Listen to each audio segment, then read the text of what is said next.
标准小了点，然后呢，这标准我们已经给进去了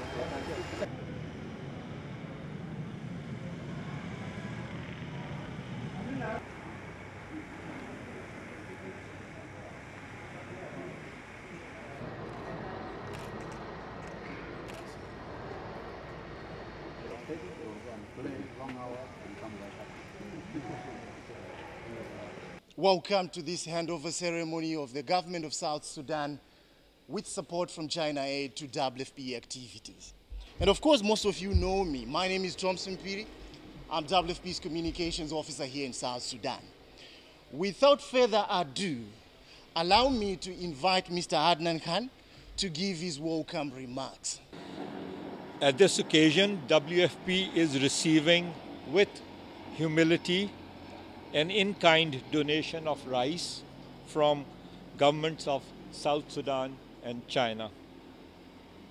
Today's gathering, and indeed its import, can never be underestimated. The month of May marks the beginning of the peak of the lean season, when people find it most challenging to put food on their tables. Humanitarian needs continue to exacerbate in the country, and unless we can mount an effective and timely response now, millions of people will be at risk.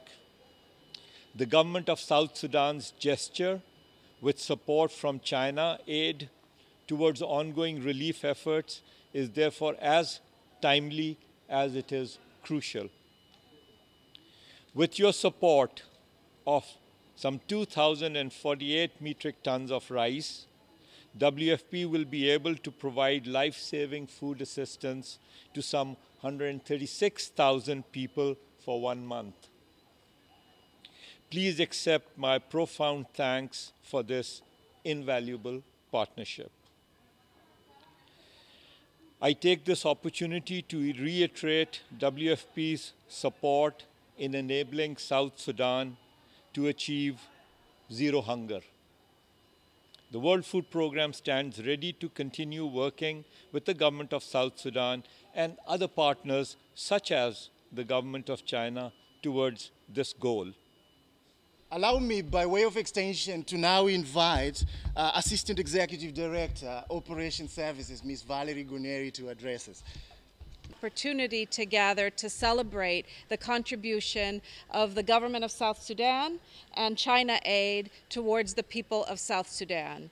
For me, I have been associated with South Sudan for more than 20 years, so it is indeed somewhat of a homecoming to be coming here for the first time in my new capacity, and it's a country that I hope to continue to return to over and over again.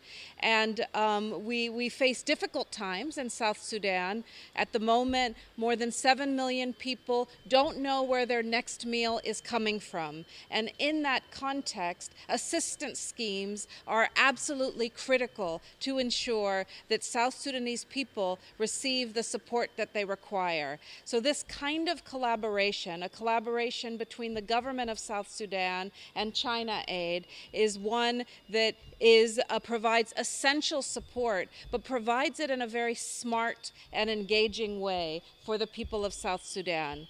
I would like to thank the Government of China and thank the Government of South Sudan for this collaboration on behalf of the people of South Sudan.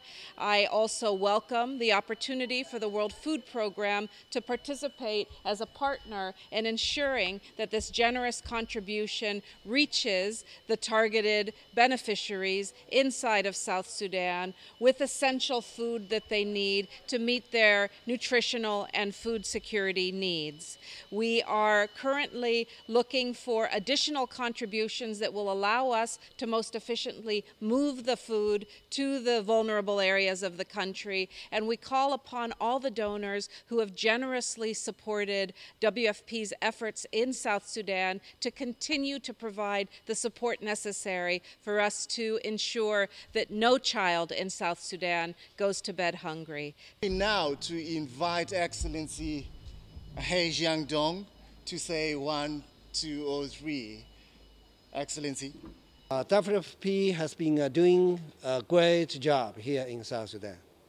And every year, WFP reached out to all regions of South Sudan and sent out food to the most needed people here in South Sudan. And Madame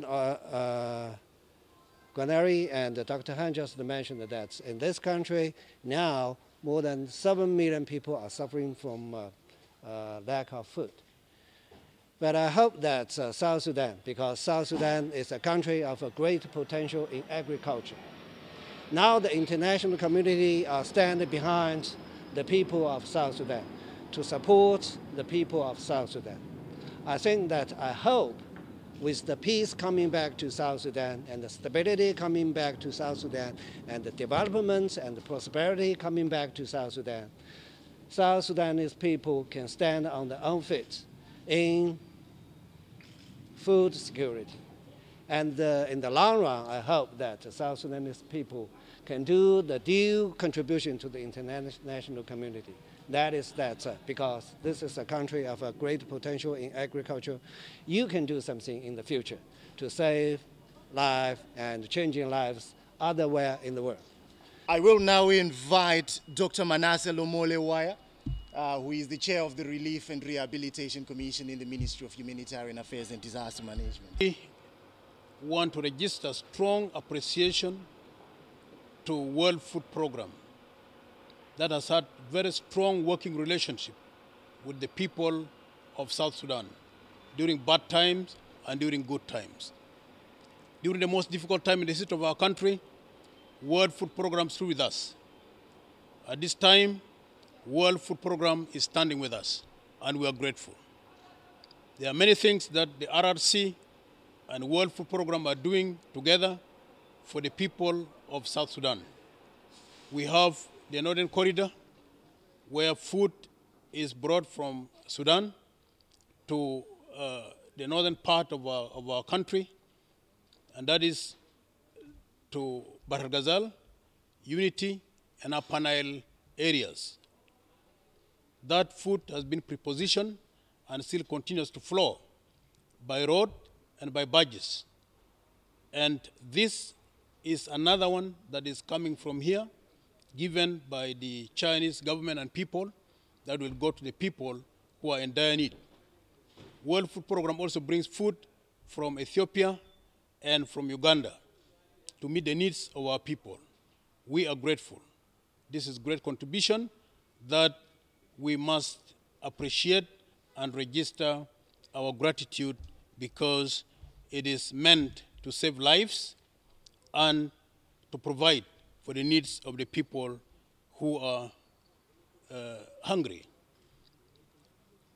The policy of World Food to save lives and to meet the needs of our people is strong, and we embrace it deep in our hearts, and we share and cherish this great support.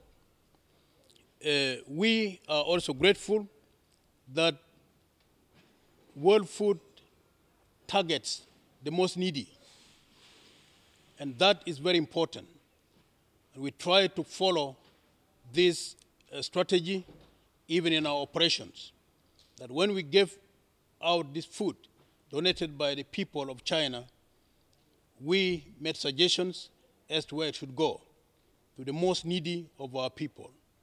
The policy of the government of South Sudan is that the needs of our people are all met in all parts of our country. We know that there are areas that are in the hands of the opposition, and there are areas that are in the hands of the government. But the policy of the government of South Sudan is that all our people must be served, irrespective of where they are. They are all our people, they are South Sudanese, and the president has given directives that there must be free, unimpeded, unhindered, and unobstructed relief movement and movement of personnel that are coming to serve our people. This is what we are trying our best as an institution to achieve. They are prepositioned food in the most needy areas and the areas that are difficult to reach, particularly in the rainy season. I was talking to one of our leaders from Boma, and we are told that World Food has already prepositioned food in Boma. Boma is one of the areas that is very difficult to reach in the rainy season, and that one must be appreciated. The timing of moving of the food to the field is also very important. We are worried, but we realize that World Food does its job meticulously and transparently. They want to make sure that transparency is maintained. And that's why you see that the food is labeled clearly as gift of China and South Sudan to World Food Program to be taken to the people of South Sudan. We had to ask World Food to help us. As the ambassador put it, we didn't have the resources to move the food from here to the people who are in need. And World Food Program kindly offered to give us a helping hand to move the food from where it is in Juba here to our people in all the states of our country, and particularly to the most affected parts of our nation. We must therefore continue to work together, because when we work together, we can make great achievements.